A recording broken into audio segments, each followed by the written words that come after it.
Hey what's up everybody, कैसे हो आप सब। वीडियो को लाइक करो, शेयर करो और सब्सक्राइब करो। Dear students, good morning. Saint Columbus school की इस ऑनलाइन क्लास में आप सभी छात्रों का एक बार फिर से स्वागत है। संस्कृत सब्जेक्ट के साथ मैं राम सर। क्लास 5th के लिए नेक्स्ट वीडियो षष्ठः पाठः यानी चैप्टर 6 पर्यावरणम। इसके पहले वीक में हम लोगों ने इसको रीडिंग किया था। आइए आज इसका अर्थ देखते हैं। प्रकृत्या प्रदत्तम प्राणतत्वम रक्षा कवचम च पर्यावरणम कथ्यते।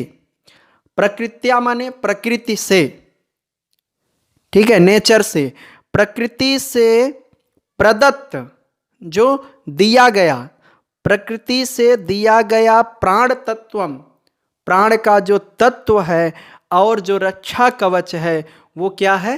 पर्यावरण कहा जाता है। कथ्यते माने कहा जाता है, पर्यावरण कहा जाता है। अस्माद् एव पर्यावरणम प्राणिनां जीवनस्य मूलाधारः अस्ति।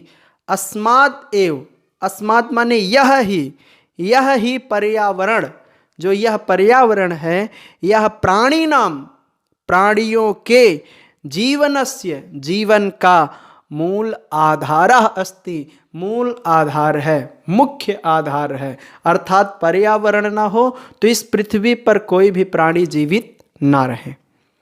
अतः संपूर्ण प्राणी मात्रस्य विकासाय पर्यावरणस्य शुद्धिः अति आवश्यकम अस्ति। इसलिए संपूर्ण प्राणी मात्रस्य, पूरे जीवों के, पूरे जीव मात्र के विकास के लिए पर्यावरण की शुद्धि, पर्यावरण को की शुद्धता अति आवश्यक है। स्वच्छ पर्यावरणे एव स्वस्थ जीवनस्य संभावना भवितुम अर्हति। ठीक है, स्वच्छ पर्यावरणे, स्वच्छ पर्यावरण में, एवं माने ही, स्वच्छ पर्यावरण में ही स्वस्थ जीवन की संभावना हो सकती है।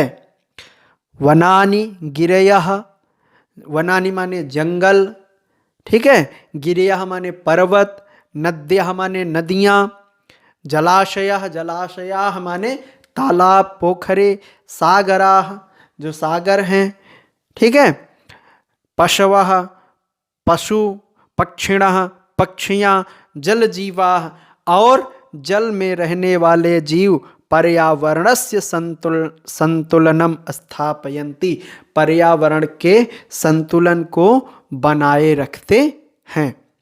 येन एव मानवानां जीवनस्य रक्षा भवति, जिससे ही, इन्हीं से ही मानवों के जीवन की रक्षा होती है। अर्थात इस पर्यावरण की रक्षा के लिए सभी जीवों का रहना, सभी जीवों की उपलब्धता बहुत अधिक आवश्यकता है। वो चाहे जलचर हो, चाहे नभचर हो, या थलचर हो, ठीक है। आधुनिक युगे न केवलम अस्माकं देशे, आधुनिक मॉडर्न युग में, इस युग में न केवल अस्माकं, केवल हमारे देश में नहीं, अपितु परंतु संपूर्ण पृथिव्याम प्रकृतेः असंतुलनम समुत्पन्नम, बल्कि पूरे विश्व में प्रकृति की क्या होते हैं? प्रकृति का असंतुलन है, संतुलन प्रकृति का गड़बड़ चल रहा है, पूरे विश्व में उत्पन्न हो गया है। कुत्रचित अतिवृष्टि, कुत्र माने कहीं, कुछ जगह बहुत अधिक वर्षा, कुत्रचित अनावृष्टि, कहीं पर सूखा पड़ जा रहा है, च भवति और कहीं पर सूखा हो रहा है, पानी ही नहीं बरस रहा है, बरसात ही नहीं होती है।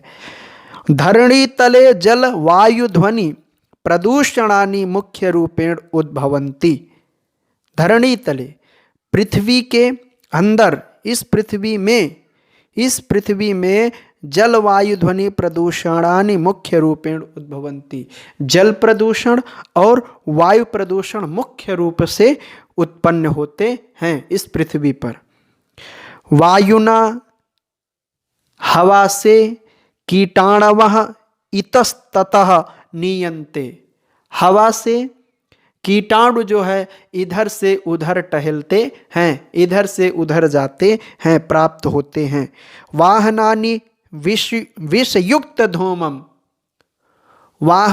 वाहनानि यानी वाहन, जो मोटरयान है, जो गाड़ियां हैं, इनके जो विषुक्त धूमम, जो जहरीले धुएं हैं, अशुद्ध जो धुएं हैं, वो वायु मिश्रयन्ति, हवा में मिल जाते हैं।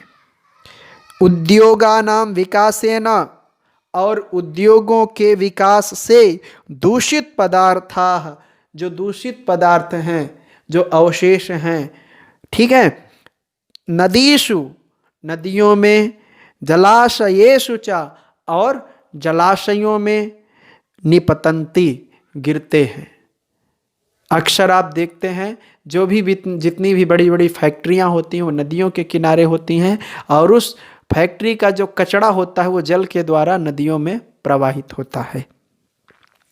ये न, जिससे नदी जलाशया नाम जलम दूषितम भवति, जिससे नदी और जलाशयों का जल दूषित होता है। एवं पर्यावरणस्य असंतुलनेन अनेकाः गंभीर रोगाः जायन्ति। इस प्रकार पर्यावरण के असंतुलन के द्वारा अनेक गंभीर रोग उत्पन्न होते हैं। अनेन अतिरिक्तेन मानवाः स्वार्थाय वृक्षाणि छिन्दन्ति, और दूसरे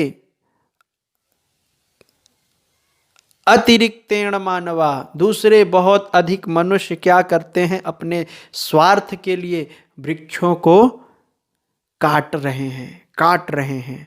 अनेन प्रकृतेः, और दूसरे प्रकृतेः रमणीयता विकृता भवति, और दूसरी जगह प्रकृति की क्या होती है, सुंदरता विकृता भवन्ति, नष्ट होती जा रही है।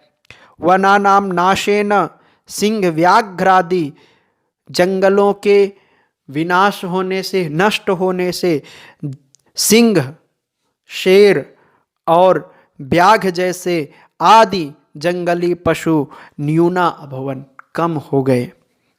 खगानाम कलरवम च न भवति, और पक्षियों का कलरव नहीं होता, पक्षियों की चहचहाहट नहीं हो रही है। पुरा, प्राचीन काल में, पुरा माने प्राचीन काल में, अस्माकं पूर्वजाः, हमारे पूर्वज लोग, पर्यावरणस्य, पर्यावरण की रक्षा के लिए पादपान आरोपयन्ति, पौधों का निर्माण करते थे, पौधरोपण करते थे, वृक्ष लगाया करते थे।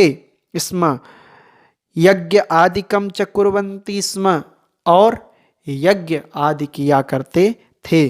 अतः वयम अपि विद्यालयेषु, इसलिए हम सब भी विद्यालयों में, उद्यानेषु, बगीचों में, क्षेत्रेषु और खेतों में, अन्य स्थलेषु और कई जगह दूसरे स्थानों में, च वृक्षारोपण कुर्यामा, वृक्षारोपण करना चाहिए।